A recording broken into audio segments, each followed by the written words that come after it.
கர்த்தருடைய பிரியமான சகோதர சகோதரிகளே, உங்கள் யாவருக்கும் ஆண்டவர் இயேசு நாமத்திலே வாழ்த்துக்களையும் வணக்கங்களையும் தெரிவித்துக் கொள்கிறேன்.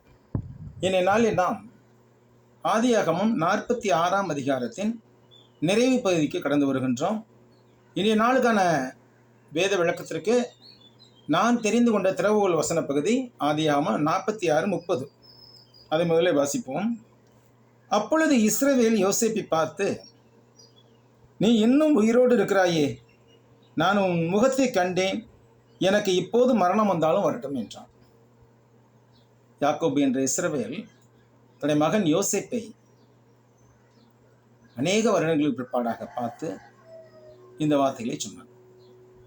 இப்பொழுது நாம் 28-30 வசனங்களிலே யாக்கோபு மற்றும் யோசேப்பு சந்திப்பை பற்றி ஆராய்வோம். யாக்கோபு கோசேன் நாட்டில் தன்னை சந்திக்க யோசேப்பு வரும்படி கூற யூதாவை தனக்கு முன்பாக யோசேப்பிடம் அனுப்பினான். அவர்கள் எல்லாரும் கோசேன் வந்து சேர்ந்தார்கள். என்னை கேள்விப்பட்ட யோசேப்பு தனது ரதத்தை ஆயத்தம் செய்து அதன் மேல் ஏறி தன் தகப்பனாகிய இஸ்ரவேலை சந்திக்கும்படி புறப்பட்டு போனான். யோசேப்பு ஏறக்குறைய 18 வயதில் பிரிந்த தன் தகப்பனை தன்னுடைய 32வது வயதில் ஏறக்குறைய 14 ஆண்டுகளுக்கு பிற்பாடு மீண்டும் சந்திக்கிறான். எனவே யோசேப்பு தன்னுடைய தந்தையாகிய யாக்கோபின் கழுத்தை கட்டிக்கொண்டு நீண்ட நேரம் அழுதான். அப்பொழுது இஸ்ரவேல் யோசேப்பை பார்த்து சொல்லுகிறான், மகனே, நீ உயிரோடு இருக்கிறாயே, இன்னும் உயிரோடு இருக்கிறாயே. நான் ஏதோ ஒரு மிருகம் உன்னை அடித்து போட்டு விட்டது, நீ இறந்து விட்டாய் என்றால் நினைத்துக் கொண்டிருந்தேன். நீ உயிரோடு இருக்கிறாயே, அது எனக்கு போதும். நான் உன் முகத்தை கண்டுவிட்டேன், எனக்கு இப்போதும் மரணம் வந்தாலும் வரட்டும் என்றான். இறந்து போனதாக நினைத்துக் கொண்டிருந்த தன் மகன் யோசேப்பு இப்போது உயிருடன், அதுவும் எகிப்து நாட்டின் அதிபதியாக தன் முன்னால் நின்றது யாக்கோபுக்கு அவ்வளவு மகிழ்ச்சியாக இருந்தது. தந்தைக்கும் மகனுக்கும் அந்த வேளையானது மிகவும் உணர்வுபூர்வமான ஒரு நேரமாக இருந்திருக்கும். இருவருமே ஆனந்த கண்ணீர் பெருக்கினால் நனைந்தார்கள். யோசிச்சு பாருங்க, 14 வருஷம் கழிச்சு மகன் செத்து போயிட்டான்னு நினைச்சுக்கிட்டு இருந்தான் யாக்கோபு. ஆனால் 14 வருஷம் கழிச்சு அந்த யோசேப்பை உயிரோடு, அதுவும் எகிப்து நாட்டுக்கு அதிபதியாக பார்க்கிறான். அப்ப எவ்வளவு சந்தோஷம் இருந்திருக்கும். அந்த சந்தோஷம் மிகுதினாலே ஆனந்த கண்ணீர் பெருக்கெடுத்து ஓடியது இருவருக்குமே. அடுத்ததாக அவர்கள் என்ன செய்கிறார்கள்? பார்வோனுடன் என்ன பேச வேண்டும் என்று சொல்லி திட்டம் தீட்டுகிறார்கள். பின்பு யோசேப்பு தன் சகோதரர்கள் மற்றும் தன் தந்தையின் குடும்பத்தினர் எல்லாரையும் நோக்கி, நான் பார்வோனிடத்திற்கு போய் கானான் நாட்டிலிருந்து என் சகோதரரும் என் தந்தையின் குடும்பத்தார் யாவரும் என்னிடம் வந்து சேர்ந்திருக்கிறார்கள். அவர்கள் மேய்ப்பர்கள், ஆடு மாடுகளை மேய்க்கிறது அவர்கள் தொழில்.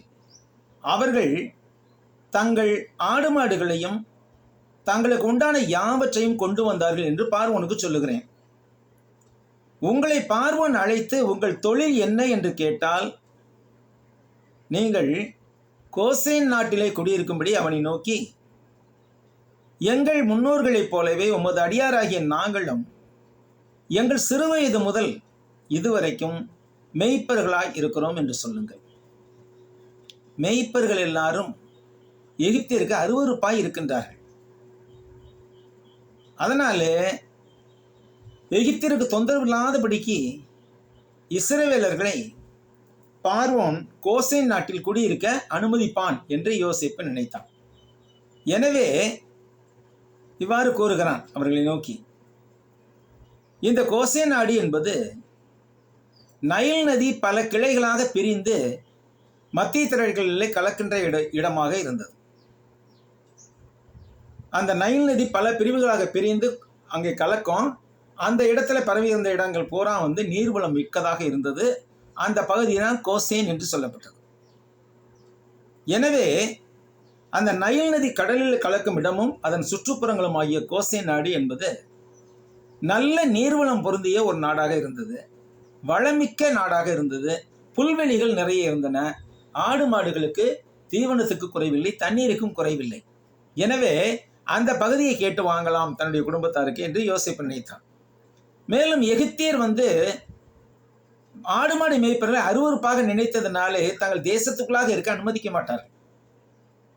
தேசத்துக்குள்ளாக இருந்தால் சச்சரவுகள், சண்டைகள் அடிக்கடி வரும். எனவே தனியாக பிரிந்து அந்த இடத்துல போய்விட்டால், கோசோன் பகுதி கடற்கரை அந்த பக்கம் இருக்கும், இந்த பக்கம் நைல் நதியின் முகத்துவாரம் இருக்கும், அந்த பகுதிக்கு போய்விட்டால் அங்கே உண்மையிலேயே அவர்கள் நிம்மதியாக இருக்க முடியும். இதெல்லாம் மனதில் கொண்டுதான் யோசேப்பு பார்வோனிடம் பேச திட்டமிட்டான். எவ்வாறேனும் நீர்வளம் மிகுந்த பகுதியில் தன் மக்களை குடியிருக்க செய்ய வேண்டும் என்பதே யோசேப்புடைய திட்டமாய் இருந்தது. பிரியமானவர்களே, இத்துடன் இந்த 46ஆம் அதிகாரம் முடிகிறது. கர்த்தருக்கு சித்தமானால் அடுத்த யூடியூபில் நாம் 47ஆம் அதிகாரத்துக்கு கடந்து செல்வோம். உங்களிடம் வேண்டுகோள், எனக்காகவும் என்னுடைய ஊழியத்திற்காகவும் அதிகமாய் ஜெபிக்கும்படி உங்களை வேண்டிக் கொள்கிறேன். தேவன் ஊழிய கதவுகளை திறக்க வேண்டும். அடியேன் எழுதுகின்ற விளக்க உரைகள் உலகம் முழுவதும் பரவ வேண்டும். அதற்கு வேண்டிய நிதி உதவி கிடைக்க வேண்டும்.